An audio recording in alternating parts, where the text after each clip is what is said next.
कुरुवंश की शुरुआत।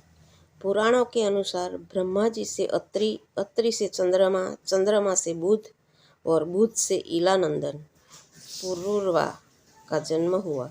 पुरुरवा से आयु, आयु से राजा नहुस और नहुस से ययाति उत्पन्न हुए। ययाति से पुरु हुए।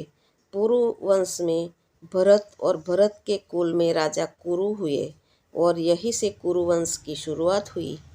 कुरुवंश की शुरुआत महान प्रतापी शूरवीर और तेजस्वी राजा कुरु से हुई। कुरुवंश के प्रथम पुरुष थे राजा कुरु के नाम पर कुरुवंश की शाखाएं निकली और विकसित हुई।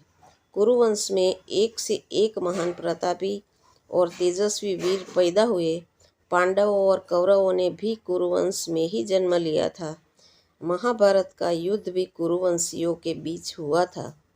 कुरुवंश में ही राजा शांतनु का जन्म हुआ था, जिसकी जीवन कथा के बारे में आज हम जानेंगे। राजा शांतनु का जन्म। राजा शांतनु महाभारत एक प्रमुख पात्र है। वे ब्रह्मदेव के श्राप के कारण पृथ्वी पर शांतनु के रूप में जन्म लिए। वे हस्तिनापुर नरेश प्रतीप के पुत्र थे। राजा प्रतीप के पश्चात शांतनु राजा बने। शांतनु पितामह भीष्म के पिता एवं पांडवों कौरवों के परदादा थे। राजा शांतनु और गंगा विवाह। विवाह का प्रस्ताव। एक बार राजा शांतनु गंगा तट पर शिकार खेल रहे थे। उसी समय गंगा वहां प्रकट हुई। शांतनु गंगा को देख उस पर मोहित हो गए और गंगा के पास चले गए। गंगा के पास जाकर शांतनु ने उसके सामने हस्तिनापुर की पटरानी बनने का प्रस्ताव रखा। शांतनु का वचन।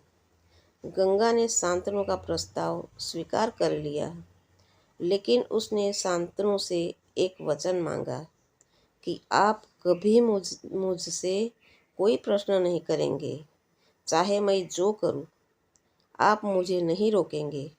अगर आप ऐसा ना कर पाए तो मैं आपके पहले प्रश्न का उत्तर देकर आपके जीवन से सदा के लिए चली जाऊंगी। राजा शांतनु गंगा को यह वचन दे देते हैं और गंगा के साथ विवाह कर लेते हैं। प्रथम पुत्र का जन्म। कुछ समय पश्चात गंगा ने अपनी कोख से एक सुंदर पुत्र को जन्म दिया। जन्म के पश्चात गंगा अपने पुत्र को लेकर गंगा तट पर चली जाती है। गंगा को अपने पुत्र के साथ तट पर जाते देख शांतनु भी उसके पीछे पीछे चले जाते हैं। गंगा अपने पुत्र को स्वयं अपनी जल में बहा देती है। शांतनु यह देख रहे थे, पर शांतनु कुछ ना कर पाए क्योंकि वह वचनबद्ध थे। गंगा ऐसे ही एक एक करके अपने कोख से जन्म लेने वाले पुत्रों को स्वयं अपने ही जल में बहा देती है। शांतनु तट पर खड़े चुपचाप देखने के अलावा कुछ ना कर पा रहे थे। वे एक विवश मछली की तरह तड़प रहे थे, क्योंकि उनके गले में स्वयं उनकी वचन का कांटा अटक फंसा था। वे गंगा को कुछ नहीं पूछ सकते थे। आठवें पुत्र का जन्म। समय अनुसार गंगा अपने आठवें पुत्र को जन्म देती है। गंगा अपने आठवें पुत्र को लेकर अपने जल में बहाने के लिए चली जाती है। तब शांतनु भी गंगा के पीछे पीछे जाते हैं। इस बार शांतनु यह सह ना सके और गंगा का ऐसा करने से रोक देते हैं। गंगा बोलती है, आप वचनबद्ध है महाराज। इसके उत्तर में शांतनु कहते हैं कि जिसने तुम्हें वचन दिया था वह एक चक्रवर्ती सम्राट था, पर जो तुम्हें रोक रहा है वह एक पिता है। तुम एक एक करके मेरे 7 पुत्र की हत्या कर चुकी हो, पर अब मैं अपने इस 8वें पुत्र को नहीं मरने दूंगा। शांतनु और गंगा का वियोग। शांतनु ने प्रश्न पूछ लिया और अपना वचन तोड़ दिया।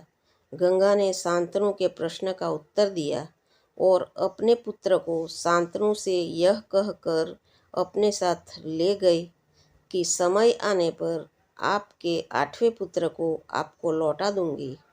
गंगा के जाने के पश्चात शांतनु का जीवन अर्थहीन हो गया। उसकी दिशाएं खो गई।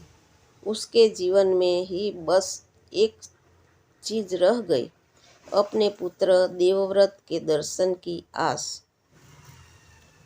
गंगा का 8वें पुत्र को वापस सौंपना। देखते ही देखते गंगा की प्रतीक्षा में 16 वर्ष बीत जाते हैं। एक दिन शांतनु राजभवन की खिड़की से गंगा को देख रहे थे। उसी समय वह देखते हैं कि तीरों की एक बांध ने शक्तिशाली गंगा को रोक दिया है।